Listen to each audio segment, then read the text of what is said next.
Good afternoon from Ubud, everyone. It's Hanifa Menon from hearthealthbrainhealth.com, encouraging healthy breathing and mindful actions. Today, I wanted to talk a little bit more about a spiritual direction. Of course, I mentioned that I would speak a little bit more about the three ego states, the Rajasic, the Tamasic, and the Sattvic. And yet, I thought, as the focus of this, incorporating those, this video I decided to call the spiritual spiral, and it is a spiral.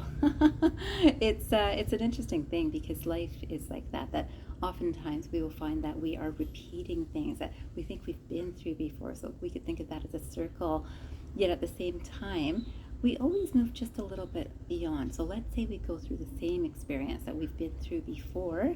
And the next time we experience something similar, we'll say, oh my goodness, I already know this. And yet here I am again in the exact same situation, whatever it is. And it could be whatever our goal is in the moment is usually what we notice the most. So let's say if someone has a relationship goal and somehow another relationship has somehow been less than fulfilling. And that would be the spiral that they would be on then. And another person could be about work, that they were doing something and they didn't really like it. They start something else, they don't like that either. And it's that spiral.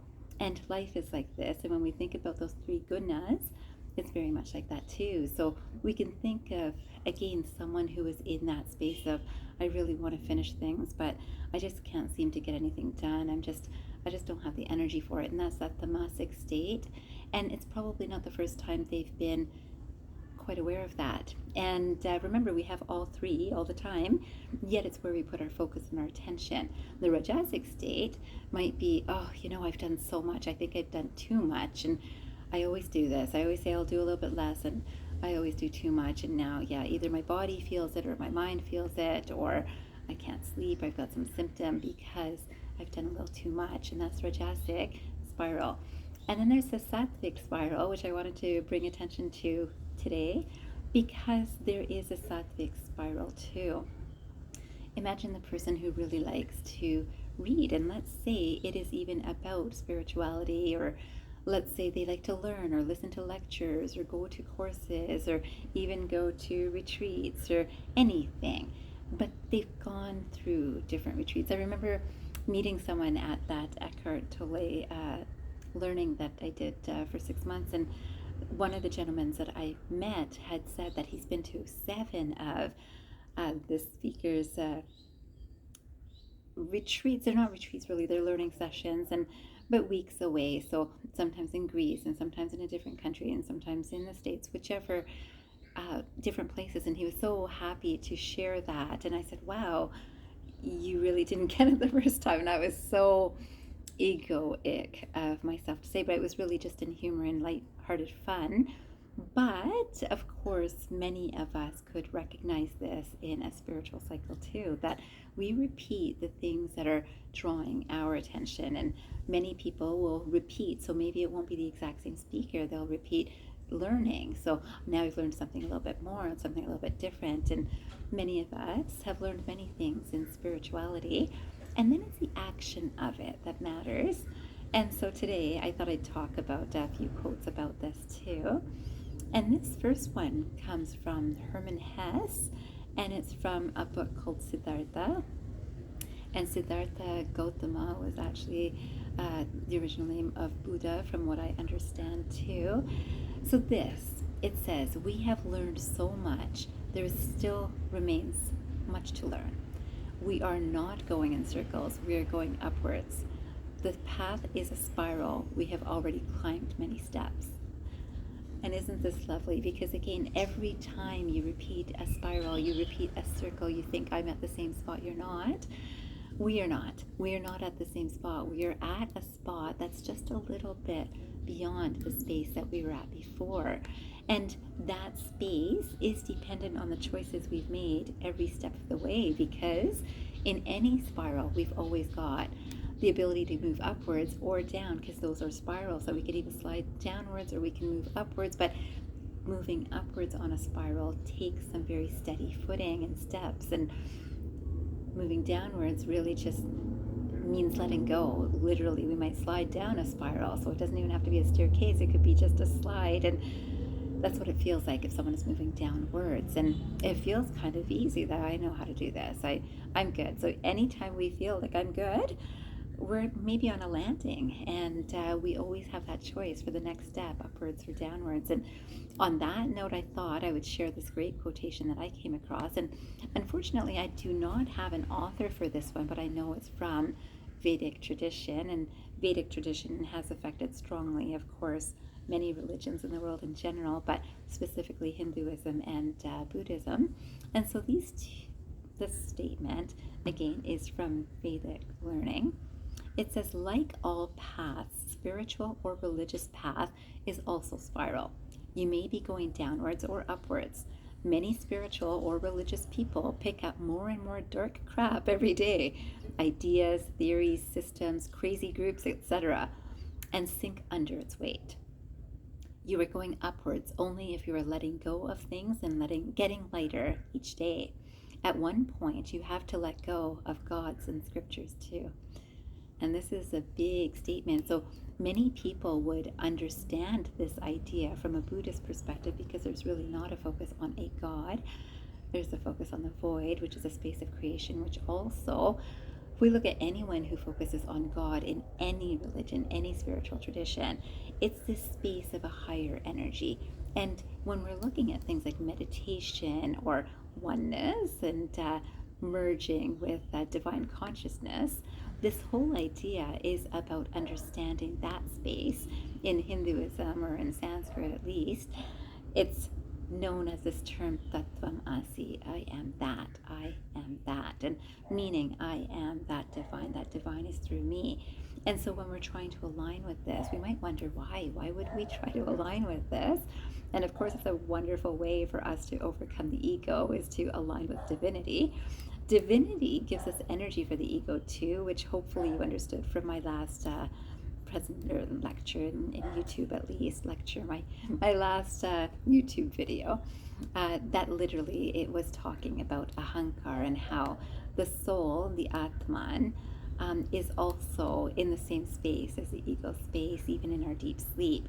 And this idea, again, is something that we can see that ego is a blessing, because it allows us, with the ego we do have this tamasic, this rajasic, and this sattvic state possibilities always, at all times. And in that, we always have that choice. So where would we like to go with this? And we can say that pure consciousness doesn't have any of those states. It's not in any of those states. And I thought that I would focus on what many spiritual traditions talk about, some not as openly, I'll say, as what I will share with you here, but I hope that for those of you who are ready to hear this, and perhaps might be on the same page as this, at least you'll understand. And for those of you who do not understand, allow it to sink in and see if some sense comes through your spiritual level, which again doesn't need thinking for it. It's just about sitting with it and being with it. And of course, I'd recommend through meditation. This is from an Upanishad, and which Upanishad was this? I can't remember which, Chandogya. This one is from the Chandogya Upanishad. So this one says, those who depart from this world without knowing who they are, who or what they truly desire, have no freedom here or thereafter. See, that was Hanifa's mind thinking who they are. Let me read that again. Those who depart from this world without knowing who they are or what they truly desire, so both, have no freedom here or hereafter. But those who leave here knowing who they are and what they truly desire have freedom everywhere, both in this world and in the next. And again, this is from the Chandogya Upanishad. And this idea of knowing ourselves comes up in every religious tradition too. And so interesting that when we look at through the eyes of duality, we look at a lot of people trying to reach heaven, and oftentimes those are where the godly rewards are. So you've done lots of good in your life, so this is your heavenly treasure. And then, of course, hoping not to do so much not good that might lead to the other extreme of hell. And even Buddhism, even in Hinduism, there is this idea of those sorts of spaces of we're moving into something better, something not as good as what we have, because there is this spiral movement, upwards or downwards. And this idea of we get to the next step, or we can get to the next step. And to be in this space, in this world, in the hereafter, this idea of when I am at peace with where I am right here, right now, I can be at peace, whether I'm in this world or in the afterworld, hereafter, whichever the mind feels is the afterworld that we are reaching for. So those of us, I guess, who are really on this spiritual journey will notice that the afterworld has much more spiritual treasures. There's much more learning every step of the way. It doesn't matter whether it's on earth or whether it's out of the earthly realm. It's the spiritual treasures, and those are extremely satisfying. So in this world, through meditation, and certainly through Hinduism, there's this idea of Sat Chit Ananda, and I've talked about that in previous videos too, but this means existence, consciousness, bliss, which is what we are and what we can experience in any step. But that bliss space is what many people reach for, and that bliss is not something that needs to be reached for. It's just something to be realized within us. That realization creates such a beautiful liberation, and it's again a step by step. It doesn't mean that if you're there and you have that bliss state today that you will be there tomorrow, not even in this moment to the next moment. So some of us have that bliss state sometimes through meditation, some of us have that bliss state through an accomplishment, and whatever it is, all of us can feel that bliss state at some time. And then we know that that changes because we're in this earthly realm. Yet if we learn how to be in alignment with divine energies, we are there more and more often.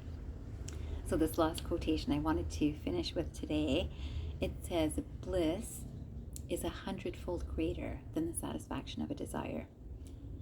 This is from the Taittiriya Upanishad, and this, again, I will say, bliss is 100-fold greater than the satisfaction of desire.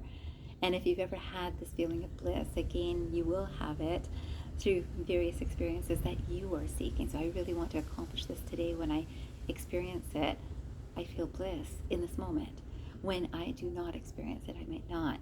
Yet if I'm looking for true bliss, which is alignment with the universe, alignment with God, as some would say it, that bliss is indescribable. And it is one of those things that even for a moment, it's so noticeable that it's beyond any fulfillment of desire. So today, I wish you a blissful day ahead. I hope you have a good day or night ahead of reflecting on these ideas and finding your bliss. And the first way to know how to find your bliss is to first understand what your goals in life are. Today, I wish you a fantastic day of understanding your goals and achieving your bliss. I wish you a fantastic day, and I hope you have, or night, and I hope you have